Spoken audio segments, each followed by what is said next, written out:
Bonsoir à toutes, bonsoir à tous, ravi de vous retrouver pour une édition Monde des Arts spécial livre, hein, puisque c'est la foire du livre qui débute aujourd'hui. Habiter le monde, d'ailleurs, c'est la thématique plus que brûlante qui est portée par cette foire qui ouvre donc ses portes. L'Allemagne et sa littérature, ça tombe à pic d'ailleurs, sont les invités d'honneur cette année, et les têtes de gondole habituelles, d'Amélie Nothomb à David Fuenkinos, s'apprêtent une nouvelle fois à faire chavirer le cœur des fans inconditionnels. Mais au milieu de ce grand tohu-bohu du livre qui débarque à Bruxelles, on a voulu faire le point ce soir sur l'édition littéraire belge francophone. Comment se porte-t-elle dans un marché qui est de plus en plus fragile, un petit peu en recul d'ailleurs en 2024 de 2,5% par rapport à l'année précédente, on va en parler.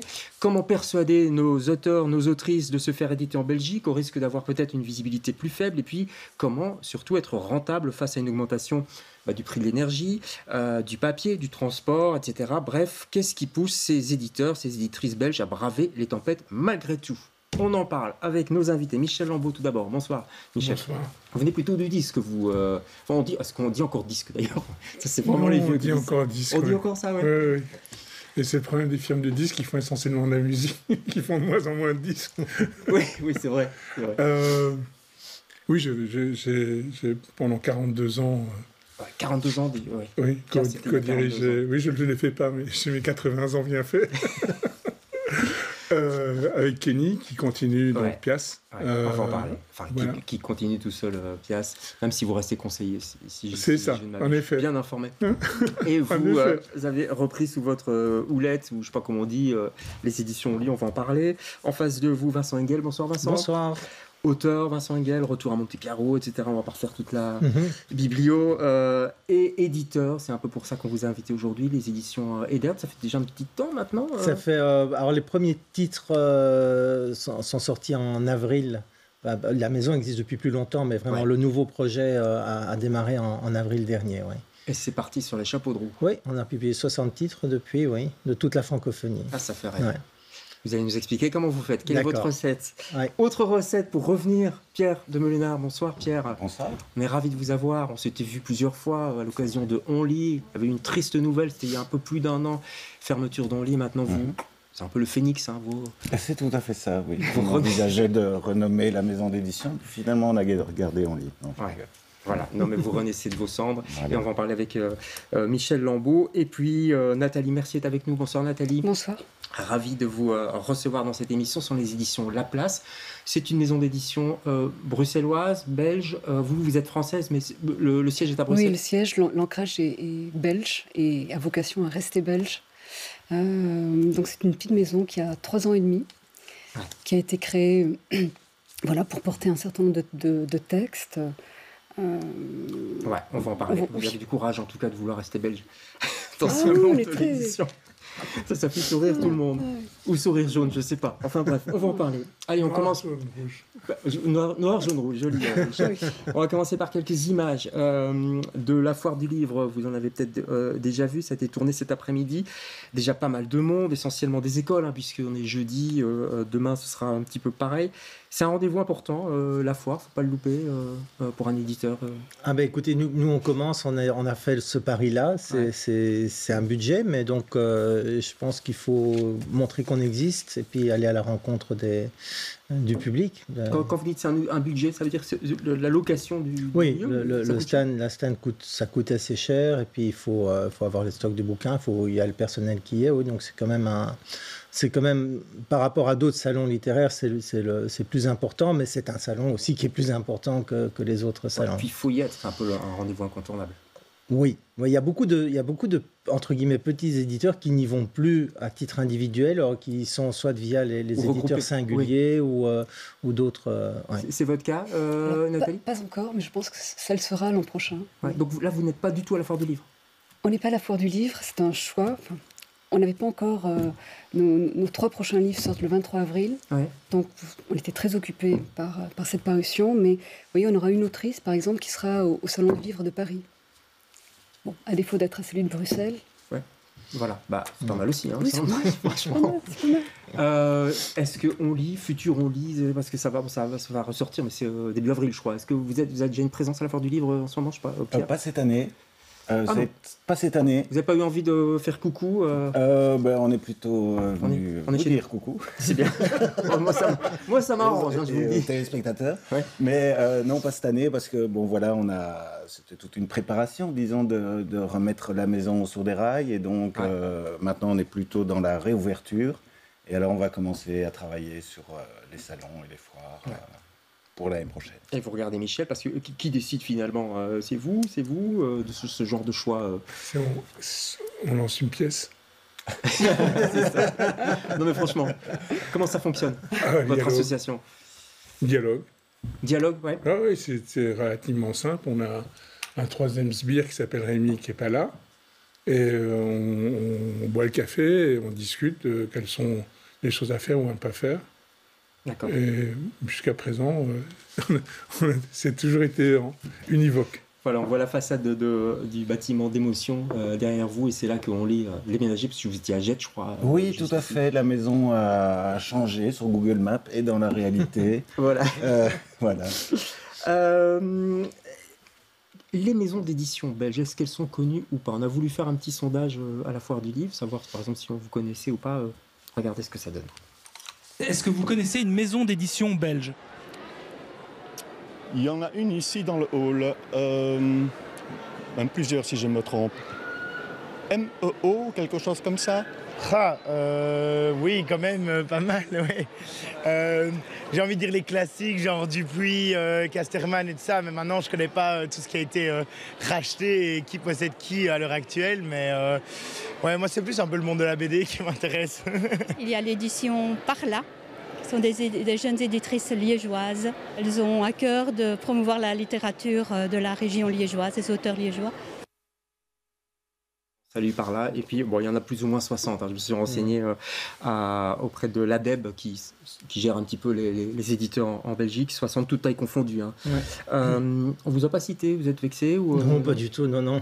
C'est dur de se faire connaître quand même. Oui, c'est dur de se faire connaître, quand on commence. Bien entendu. Et puis là, vraiment, on commence. Donc, c'est un travail de longue haleine. Il faut construire une réputation. Il faut d'abord mériter une réputation. Donc, c'est tout à fait... c'est même plutôt sain, d'ailleurs. Ouais. Ouais. Ça fait partie aussi des préoccupations, ça, faire connaître les éditions à la place, qu'on en parle, que les médias soient là aussi. Oui, c'est très important. Pour ça qu'on a, dès le départ, on a poussé la porte de librairie énormément. Directement alors? Directement. Pas d'intermédiaire, pas de reprêt, tout ça? Non, maintenant oui. Mais jusque-là, non, c'était nous. On a rencontré des personnes extraordinaires comme ça, on a défendu nos livres. On a essayé de mettre en place une politique d'événements aussi avec les librairies, d'accueil, de présentation de nos livres. C'est essentiel. On a la chance d'avoir des autrices qui sont extrêmement douées pour tout ce qui est réseaux sociaux. Oui, c'est vrai. Qui communiquent magnifiquement bien. Notamment Sandra de Vivier. Notamment Sandra, de façon extrêmement juste, pertinente, à la fois sur la littérature et sur la photographie en ce qui la concerne.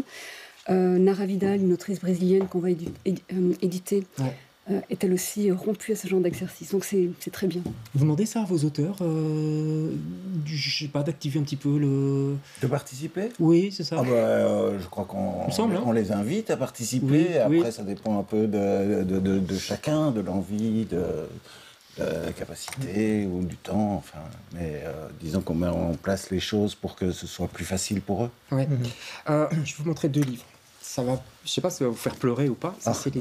Non, vous les connaissez, Michel? J'adore. Ça, c'est les 2 livres qui ont failli passer à la trappe, n'est-ce pas? Parce qu'ils sont sortis juste plus ou moins au moment de la fermeture d'Onlit. C'était en janvier 2024, c'est ça? C'est ça, voilà. Ils étaient sortis à l'automne 2023. Ils ont eu une petite vie un peu trop courte, malheureusement. Ouais. Et puis... Comment on explique aux auteurs écoutez les gars, désolé, ça marchera pas, on va devoir se séparer. Comment ça s'est passé? C'est très dur, ça. Ouais.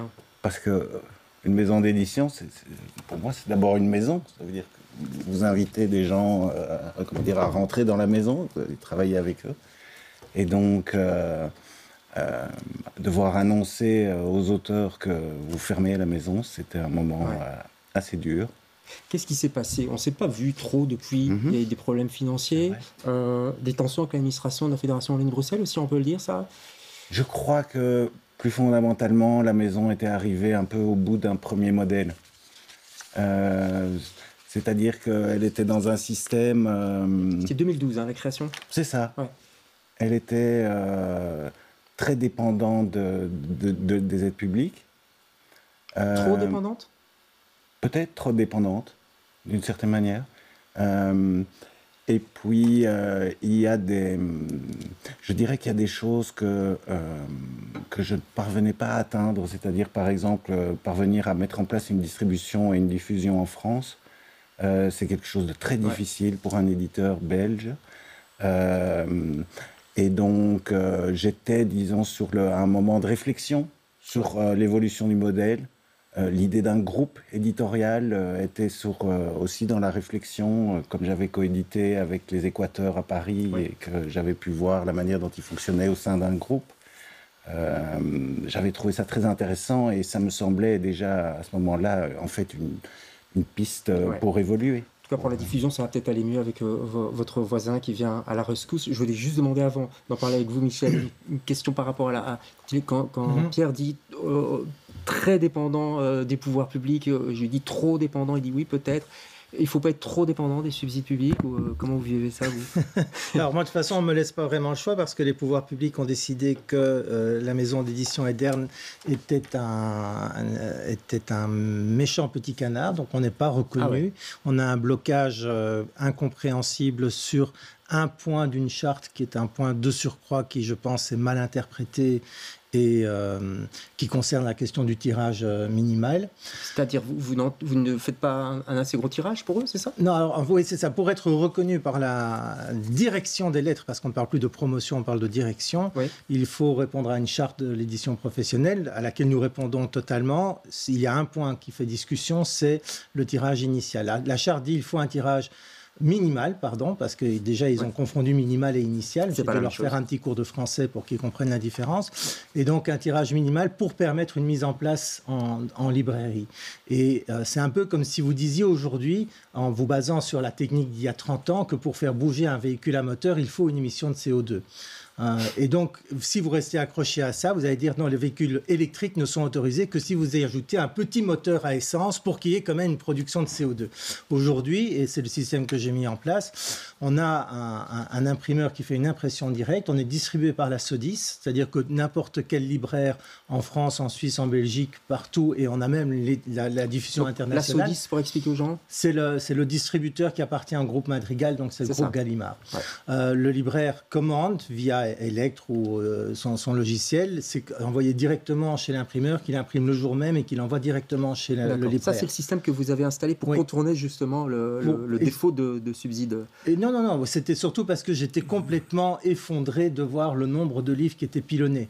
C'est le système même de la distribution qui me rendait malade, c'est-à-dire on essaye absolument de fourrer des tonnes de bouquins chez les libraires et puis il y a entre 30 et 60% qui sont détruits.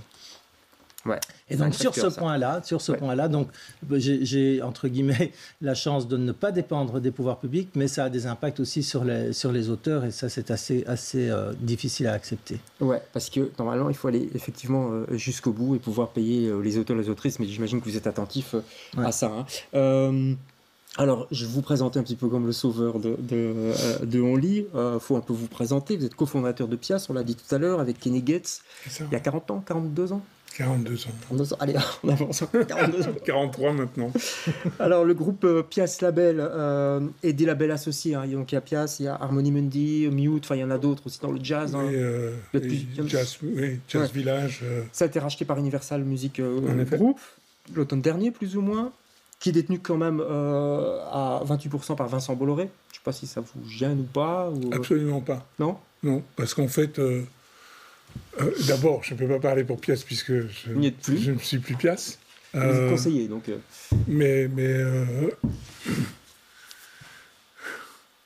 dans les et c'est pareil dans les. Ça fait pas mal au cœur, je veux dire, par exemple. Non, c'est pas le cas. Non, du tout.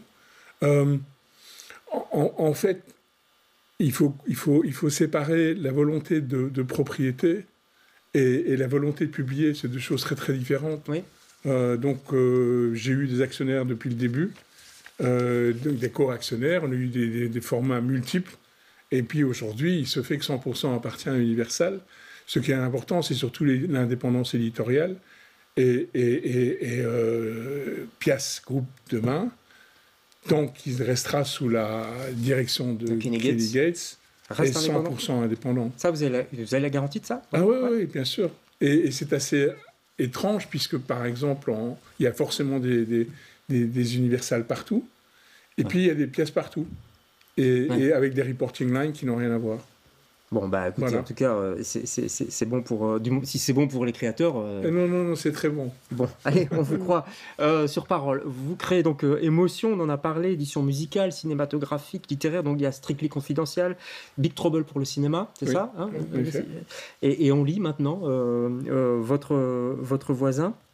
Et les éditions de Lerne. Et les éditions de Lerne que vous avez repris également. C'est rentable, l'édition, selon vous? J'en sais rien, j'ai pas de business plan. Non, mais on met pas ses billes comme ça sans savoir. Et c'est le cas.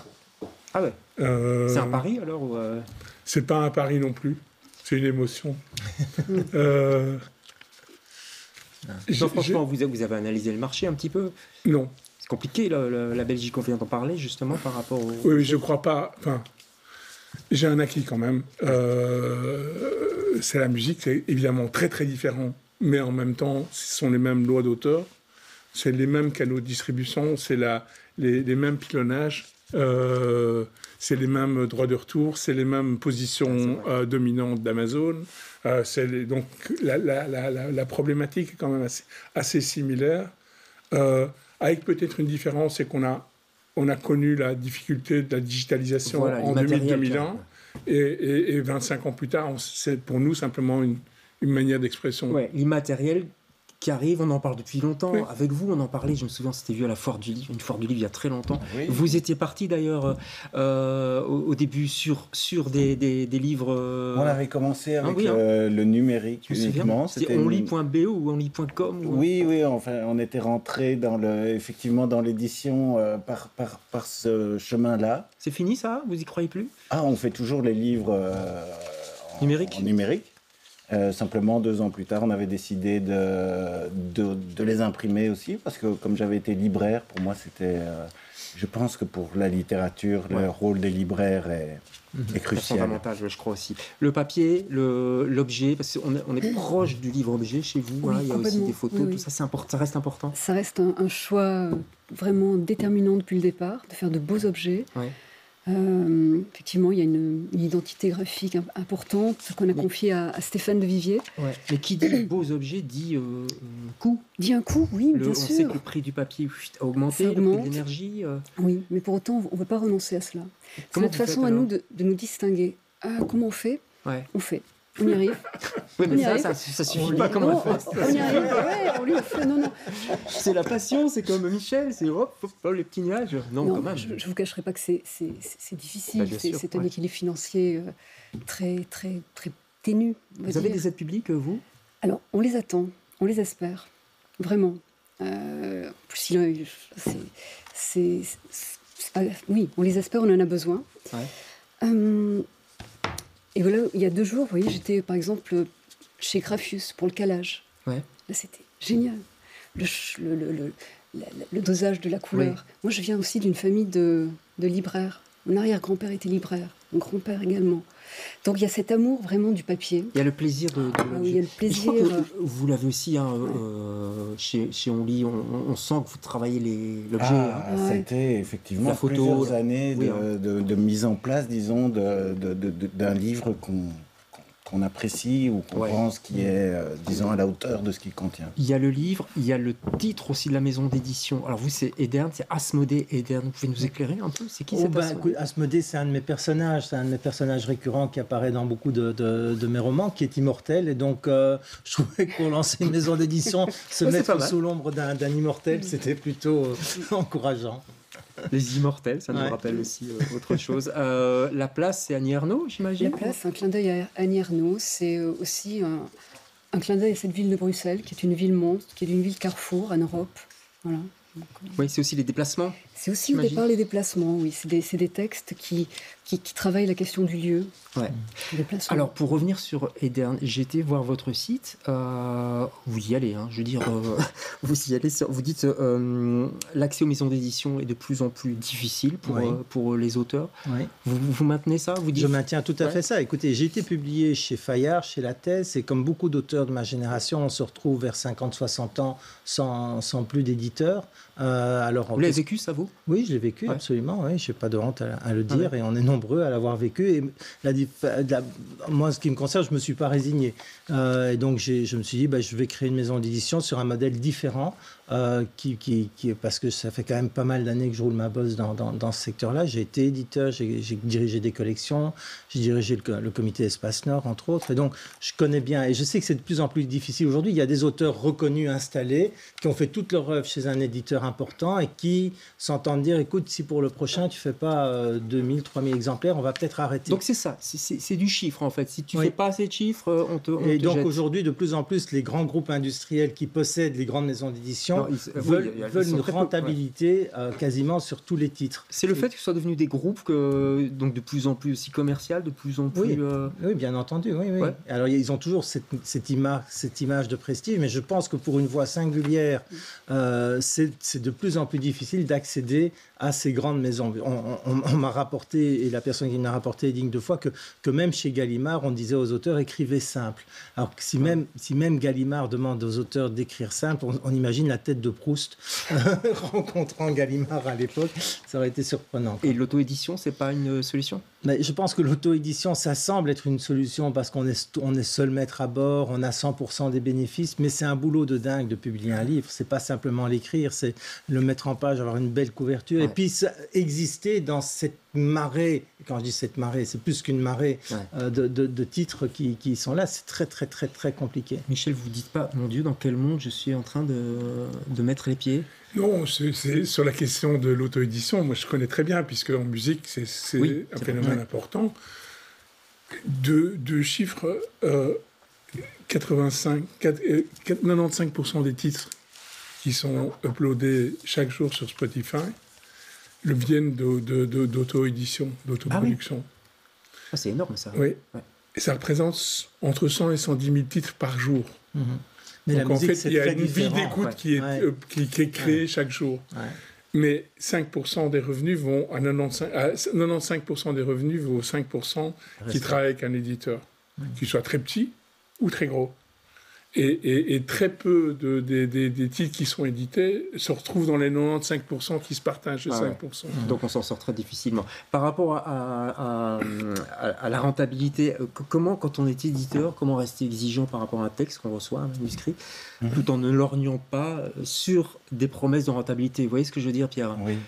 Je crois que le choix éditorial doit être surtout un choix de... C'est-à-dire que quand vous choisissez un livre, vous décidez de le publier, c'est un travail important. On ne va pas nécessairement parler de l'ensemble des aspects, mais il faut y croire très fort.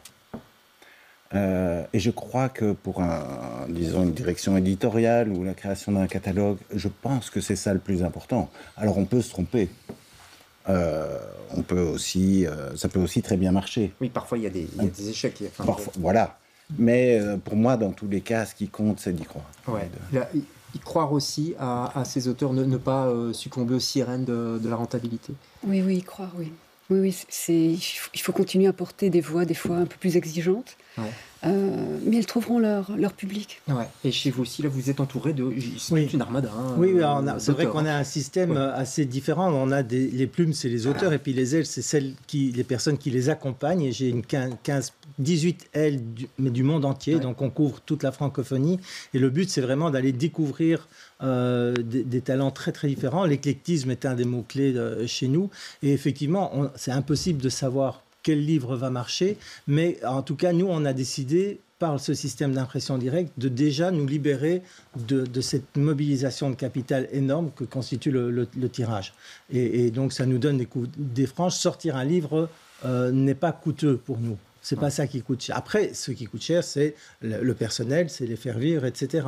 Donc c'est ça va pour l'instant. Pour l'instant, on n'est pas encore tout à fait à l'équilibre. Je continue à mettre de l'argent de ma poche, mais je pense qu'on va arriver à l'équilibre. Oui. Enfin, j'espère, c'est le but évidemment. C'est chouette, il y a de l'optimisme quand même qui flotte sur ce plateau. Moi, je pensais qu'on allait faire un débat. Moi, je pense qu'il vient d'être dit. Oui, très rapidement. Je pense qu'il faut quand même savoir dire non.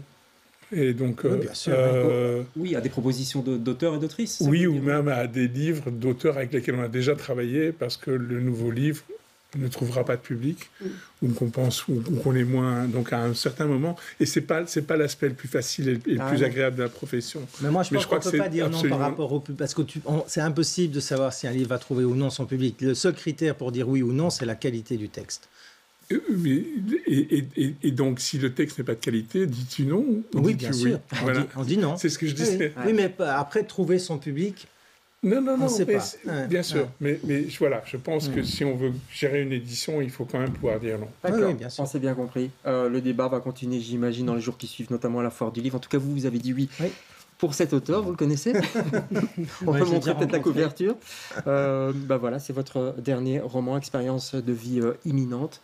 C'est édité, voilà, on voit la couverture. Elle est belle cette couverture aussi, je trouve. Oui, c'est un portrait d'un peintre que j'aime beaucoup qui s'appelle Mike Bastoff. D'accord. Tiens, tant qu'on y est, je montre aussi, vous y tenez aussi Mandélé. Oui. Mundele, oui, donc c'est Tatiana Liper, c'est un premier roman magnifique. Voilà, et il y en a plein d'autres puisque vous en sortez pas mal. Chez vous, il y a un petit Stéphane Liberski qui arrive. Enfin, je dis petit, tout à fait. Pas petit du tout. Il arrive le 10 avril. Oui, on peut voir la couverture peut-être. Voilà. C'est sur Néron, voilà, Néron rouge. C'est un personnage qui s'appelle Néron. D'accord, ok. Il faut lire pour le découvrir. Voilà, vous l'avez lu, j'imagine? Oui. Ça vous plaît? Oui. Évidemment. Et alors, chez vous aussi, il y a des belles promesses, vous en avez parlé tout à l'heure. Oui, il y a Debout sur le toit de Claire Gatineau. Voilà, Peggy M, ça c'est le dernier, c'est celui qu'on a sorti l'an dernier. Voilà. Et pour les trouver, il faut aller en librairie, parce que vous n'êtes pas à la foire du livre en ce moment. Absolument. Bonne foire, je ne sais pas si vous retournez. Vous, j'imagine que vous allez aller voir. Oui. On dort là-bas. Vous dormez là-bas. Bon, j'irai dormir avec vous. Allez. Merci à tous les cas d'avoir participé à ce débat. On se retrouve jeudi prochain pour un autre Monde des Arts. Bonsoir.